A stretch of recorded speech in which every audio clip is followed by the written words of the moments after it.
आप देख रहे हैं पब्लिक समाचार, पब्लिक के हक में। अलहाज मोहम्मद वाली साहब, हमारे सरपरस्त एडवोकेट नियाज अहमद लोधी साहब, जनरल सेक्रेटरी अब्दुल मालिक बकरावाला साहब,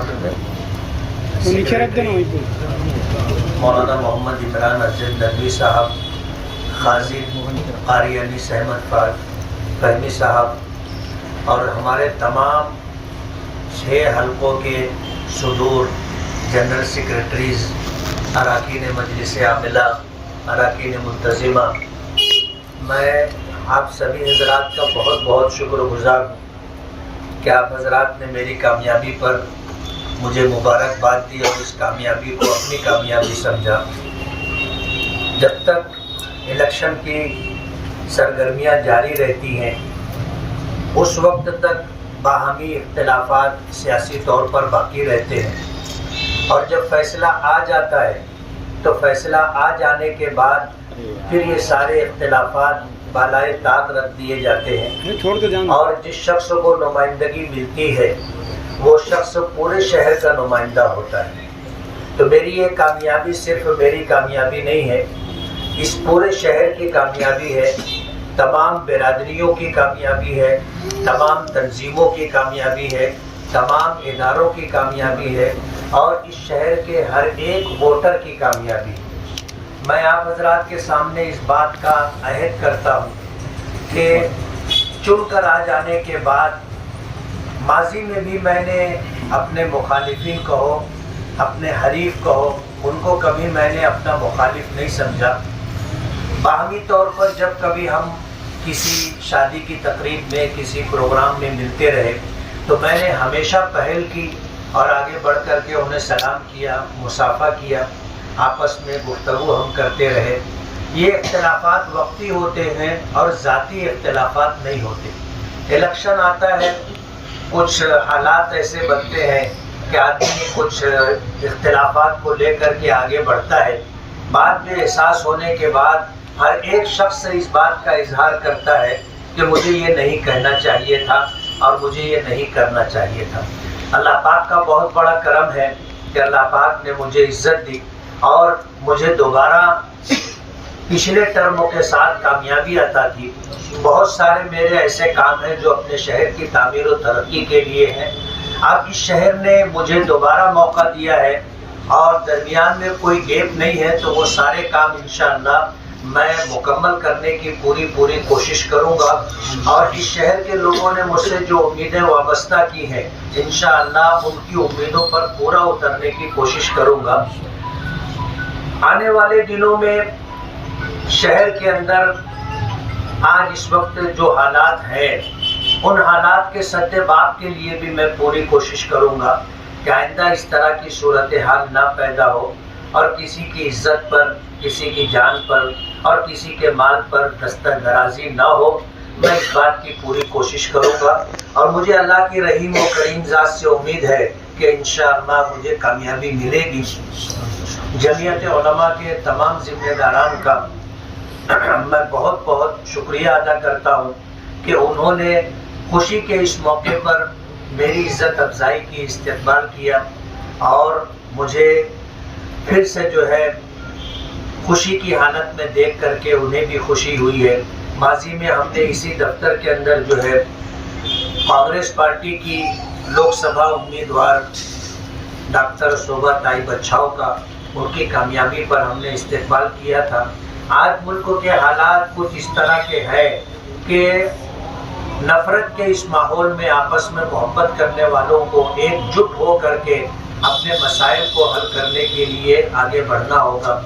हम अपनी जगह रहते हुए मुल्क में बरसरे इक़्तिदार पार्टियों के साथ ताल्लुकात बना करके अपना काम, कौम व मिल्लत का काम निकालना हमारी जिम्मेदारी है और इसके पेश नज़र हमने पिछले 5 सालों में भी अपनी पार्टी के प्रोटोकॉल, उसकी पॉलिसी को सामने रखते हुए काम किया।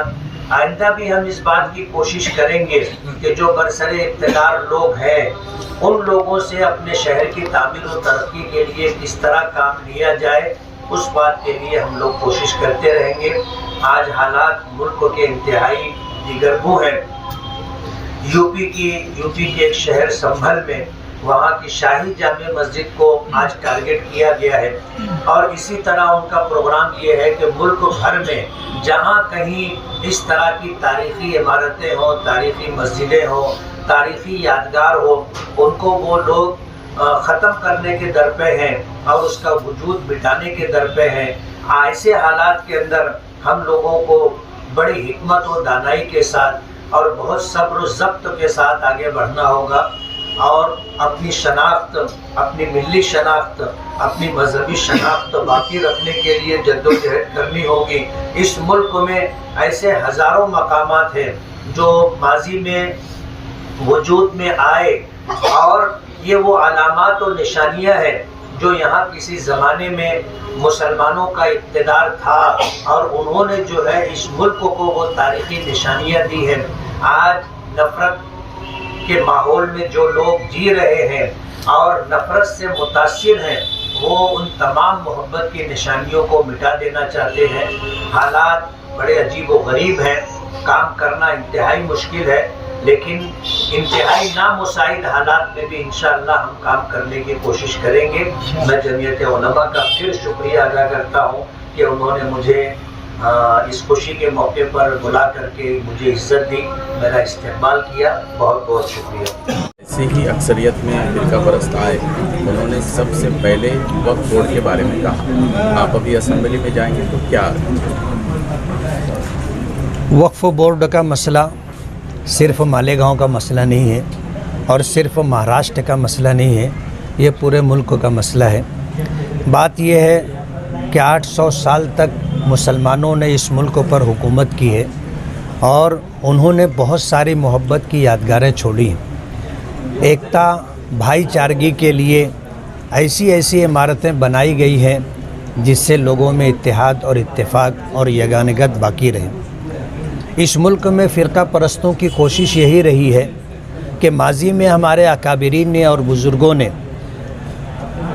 वक्फ़ करदा इमारतें जायदाद छोड़ी हैं। वजह उसकी ये है कि वक्फ़ उस मिल्कियत और जायदाद को कहते हैं जिसका अपना असल वजूद बाकी रहे और उसका जो बेनिफिट है और नफ़ा है वो लोगों के लिए, लोगों की सेवा और ख़िदमत के लिए काम आए। तो आज जो औक़ाफ़ की अमलाक हैं, जो आज हैं, जिनका मालिक अल्लाह है, लोगों ने अपनी मिल्कियत से निकाल करके अल्लाह की मिल्कियत में उसे दे दिया है। और अगर वो सारी अमलाक अगर मुसलमानों को मिल जाती हैं तो इस मुल्क में मुसलमानों की बहुत सारे मसाइल, चाहे वो एजुकेशन के मसाइल हों, माशी मसाइल हों और इसी तरह इलाज व मुआलजे के मसाइल हों, हमारी बेसहारा बच्चियों के निकाह के मसाइल हों और गरीबों के मसाइल हों, सब हल हो सकते हैं। उन औक़ाफ़ पर 2/3 के करीब आप देखोगे तो सरकार का और सरकारी एजेंसियों का कब्ज़ा है, वो मुसलमानों के कब्ज़े में नहीं है। आज सरकार इस बात के दर पे है कि औक़ाफ़ की उन अमलाक को ख़त्म कर दिया जाए। अभी जैसे ये बात सामने आई कि वक्फ़ के ताल्लुक़ से आवाज़ महाराष्ट्र में भी उठने लगी है, तो उसके सद्देबाब के लिए पूरे मुल्क में मुसलमान जद्दोजहद और कोशिश कर रहे हैं। वक्फ़ के तहफ़्फ़ुज़ के लिए हम भी कोशिश करेंगे और जमीयत उलमा, जिसका मैं मकामी सदर हूँ, इसके वक्फ़ के तहफ़्फ़ुज़ के लिए जमीयत उलमा के मरहूम सदर हज़रत मौलाना सैयद असद मदनी नव्वरल्लाहु मरक़दहू ने वक्फ़ एक्ट 1995 बनवाया था। तो हम तो पहले से इसके लिए कोशिश कर रहे हैं और इंशाअल्लाह आइंदा भी इसके लिए कोशिश करते रहेंगे। महाराष्ट्र में अभी सीएम कौन बनना चाहिए, इस पे चल रहा है, फडणवीस, शिंदे, ये तो आप क्या? हम तो ये चाहेंगे कि ऐसा शख्स सीएम बनना चाहिए जो सबको साथ लेकर के चले, तमाम मज़हब के मानने वाले, तमाम बिरादरियों को साथ में ले कर के चले और महाराष्ट्र तरक्की करे।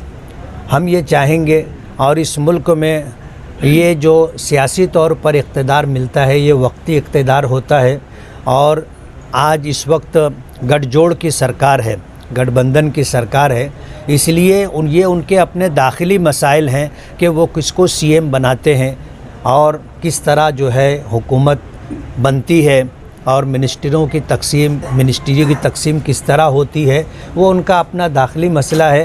ہم تو یہ چاہیں گے کہ ایسا شخص چیف منسٹر بننا چاہیے جو مہاراشٹر کے ہت میں اور مہاراشٹر واسیوں کے ہت میں اچھے فیصلے لے. سنبھل میں جو ہو رہا ہے ابھی اس کے